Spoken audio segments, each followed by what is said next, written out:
जय श्री पाथिभरा माता भन्दा आजको मेरो ब्लग चाहिँ स्टार्ट हुँदैछ। लप्चूको लोवर लप्चूको रमिते डाँडा अनि आदि सुमुङपट्टिको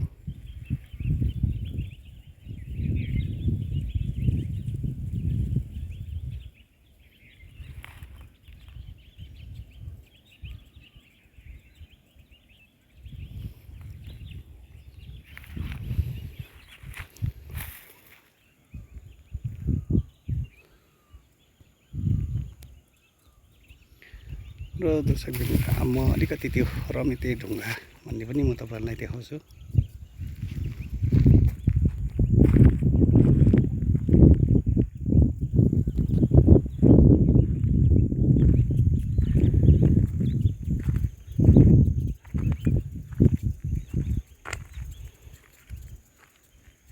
र यो अलिकति ओमोपट्टिको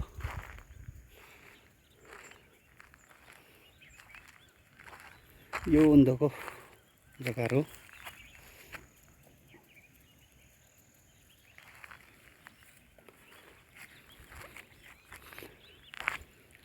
लोवर लप्चू टी गार्डनको हो यो जग्गा।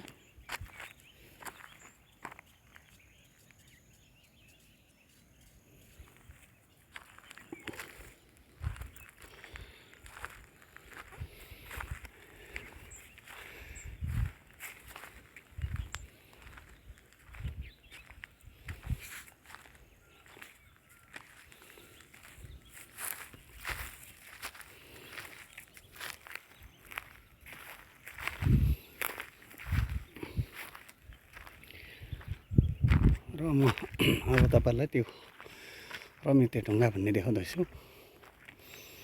किन रमिते ढुङ्गा भनेको भनेदेखि चाहिँ यहाँबाट चाहिँ तल रङ्गीतहरू देखिन्छ, डाल्डा फ्याक्ट्रीहरू देखिन्छ। तर अहिले फिलहाल अलिक तुवालो भएको कारणले गर्दा त्यो चाहिँ म तान्नु सक्दिनँ क्यामेरामा।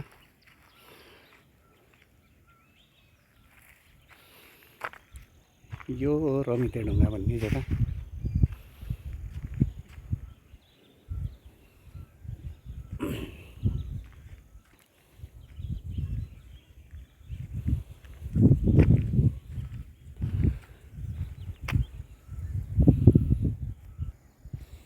र यो चाखलाग्दो छ यो ढुङ्गाको कहानी पनि।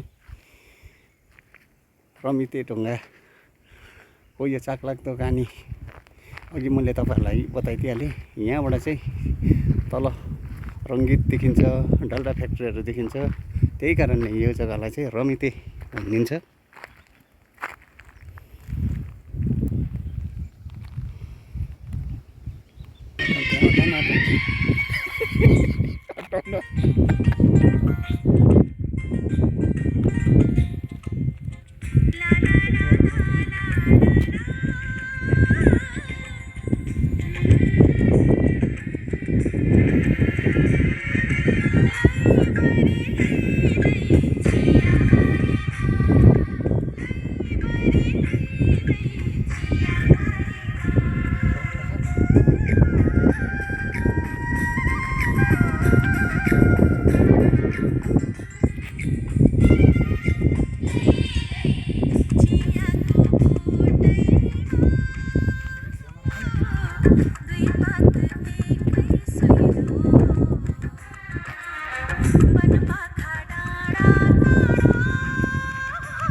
इन्द्रेणीको सातै रङ्ग निलो आकाशैमा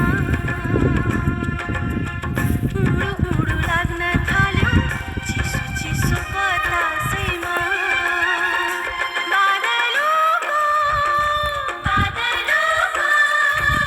घुम्टो ओढी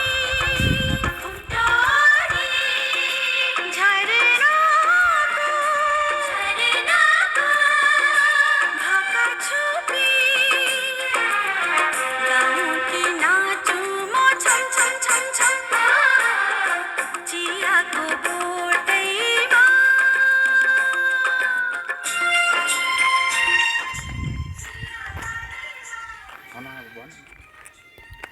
र दर्शकबिनहरू आजको मेरो चाहिँ भ्लग चाहिँ यतिमै बन्द हुनेछ।